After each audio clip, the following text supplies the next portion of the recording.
ang pagtanggal nito, itong taas, yung takip niya na may blue color, may arrow, ang gagawin natin is, i-tap natin ito, push downward. Anan, downward and release. Tapos tulak natin taas. Ayan.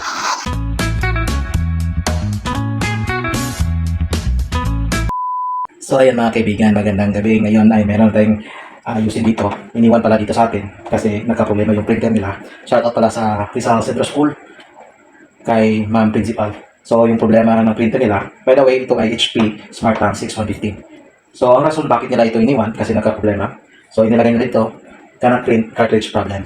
So ito yung ating solusyonan ngayon. Hanapan natin ng paraan para natin ito maayos. At ipapakita ko muna sa inyo yung indication kung ano yung rason at bakit nagka-problema yung kanilang printer. So kung gusto nyo matuto kung paano natin ito ayusin at kung meron kayong ganito, baka ito na yung sagot. So tara, sabayan niyo ako. Let's go. Bago ang lahat, ay kailangan muna natin i-test at subukan kung ano yung indication dito sa kanyang screen kung bakit nagka-problema. So naka-plug na yan and then power on natin. Ito yung kanyang power button ng ating HP. So tap natin ito. Yan. So nag-on. Hintayin na natin ng ilang segundo na mag-on itong ating printer.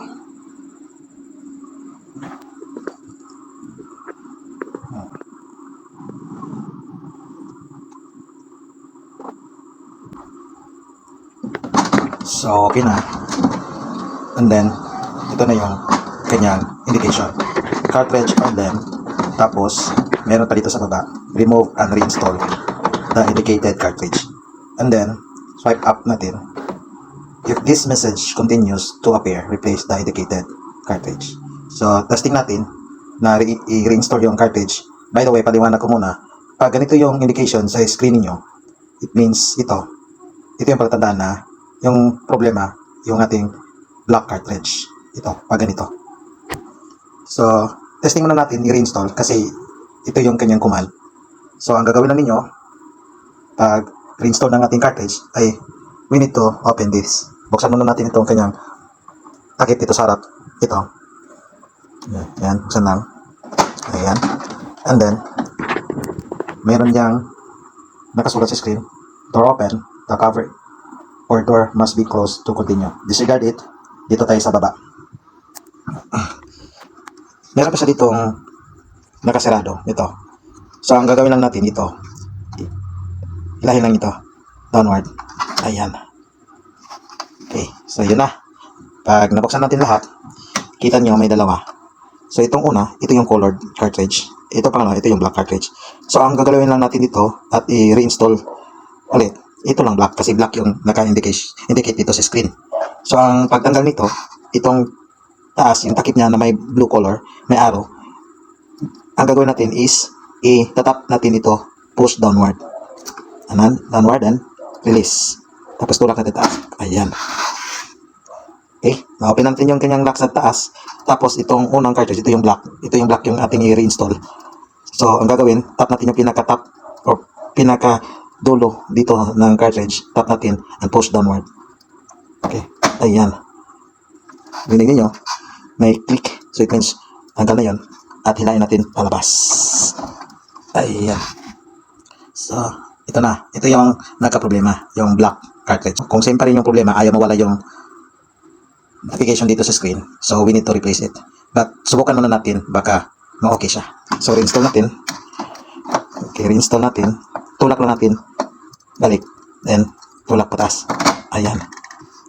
Pag okay na, pag mayroon na siyang click sound, ibalik na natin yung takip dito, yung blue. Push downward. Then, mayroon tayong narinig na click. Ayan. And then, close. And then, close. Tingnan natin dito. Checking printer. Baka mawala na yung indication. Okay. Same pa rin. So, ang problema nito, yung cartridge na talaga. Yung black cartridge. So, ang kagandahan nito, mga kaibigan, meron na tayong nabiling bagong cartridge. So, hindi ko naipakita sa inyo yung pag-unbox natin sa ating cartridge na ipapalit dito. So, ito yung aking nabili online. So, nagpabili na tayo sa may-ari ng printer. Hindi ko na ipakita sa inyo yung pag-unbox natin. Ang kagandahan nito sa nabilan ko na supplier, nakabalot yung kanyang cartridge. Meron pa kasamang ganito. And then, may seal pa yan. Binuksan ko na. So, at meron pang takip dito sa taas. So, ito yung bago at ipapalit natin doon. So, nabili natin ito sa halagang 1,300 almost, no, including the shipping. So, ang gagawin lang natin, so yung luma na natanggal natin or tinagal natin kanina, replace natin ng bagong ganito. Same process at same procedure ng pagkabit nito. Itong ating bago na cartridge na nabili, tatanggalin natin itong takip sa taas. Ayan. And then, pag natanggal na yung takip, of course, tanggalin natin yung luma. Ito. Same procedure yung pagtanggal at same yung process yung pagpalit nito. So, tanggalin yung cartridge na black cartridge. Ito yung luma at yung bago. Ito yung ating ipapalit dito sa ating printer. So, ang pagkabit, same procedure, tulak lang. Okay, kita ko muna. Ayan, wait lang ha. Balik. So, ang pagkabit, ito yung bago. So, install natin itong bago. Dito, itulak lang, taas. Ayan, pag may click sound na, okay na yan. And then, balik itong blue na cover, takip, push downward. Ayan, may click sound. And then, close natin. And then, close natin. Ayan, so, ito natin. Napalitan natin ng bagong cartridge. Ito yung ating pinalitan. Yung luma. Okay. So, ganito na yung command. Load paper. The printer is out of paper. Load paper into the tray to print. So, okay na to. Pwede tayo mag-sample at mag-print. Lagay ko muna yung ating phone. Kasi maglagay tayo ng bond paper. Okay, yan. Lagay ko muna yung paper stick on.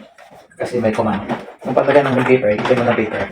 Tapos dito sa likod, ito yung panglagayan ng paper. Ito, ipasok na natin ito. So, place ko konti sa likod para kita nyo. Ulitin ko, ito yung lagayan ng paper. Yan. Tapos, itong paper dito natin ipasok. Ganyan. Ayan. And then, okay, yan. Meron siyang command. Dito, papakita ko yung command. Pagkatapos, malagyan natin ng paper.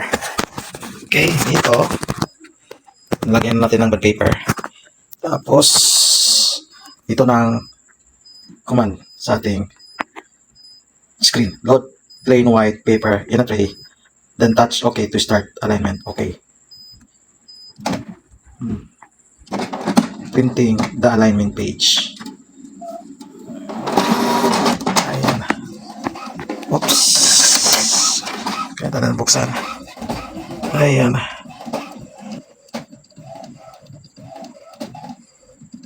So, ayan. Ayan na po. Ayan. Okay. Kita niyo. Meron ng printing. Meron na siyang printout. Okay.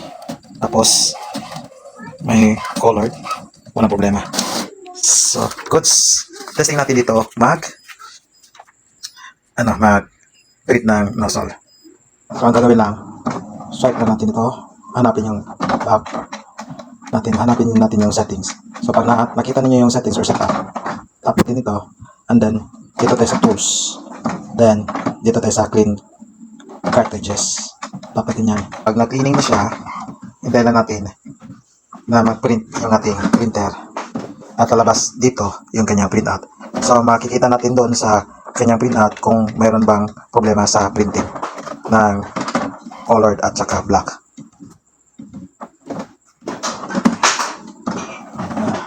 So, mapit ko konti. Cleaning cartridges. So, it takes minutes na mag-clean yung ating printer at maglabas ng printout. So, hintayin na natin konti na mag-print ito. Okay, so dito na, print quality report. So, tingnan natin kung okay ba yung printout. Dito natin nalalaman kung meron bang mga problema sa printing regarding problema sa printing. Ito. So, ayan, ito na yan yung kanyang printout. So, goods na ito. Balik na sa dati. Ayan, yung black. Tapos, yung colored, wala problema. Okay, so, goods na siya. And then, ganun lang ang pag-resolve pag ganun ang problema. At scenario na na-encounter nyo pag ganitong printer. So, pag ganito na, press natin ito. Okay. And then, no lang. And then, itong arrow. And then, arrow. Arrow. Okay. Tapos, ito. Pag ganito na, set natin. Kung meron tayong copy, meron tayong scan. Depende sa inyo. So, and okay na yung ating pagbalik at pag-install ng bagong cartridge. Pwede na natin tong patayin itong ating printer. Shutdown. And then, ganun lang. Okay, shutting down. So, ayan mga kaibigan, okay na. Ito na yung ating output. No? So, sana may natutunan kayo sa ating ipinakita ngayon na tutorial. At sana huwag niyong kalimutan mag-subscribe at mag-share ng ating video at pwede yung mag-panood sa ating channel para update kayo sa ating mga panibagong ipapakita at panibagong tutorial or video na i-upload sa susunod. So, hanggang sa muli mga kaibigan, paalam. Peace out. Bye-bye.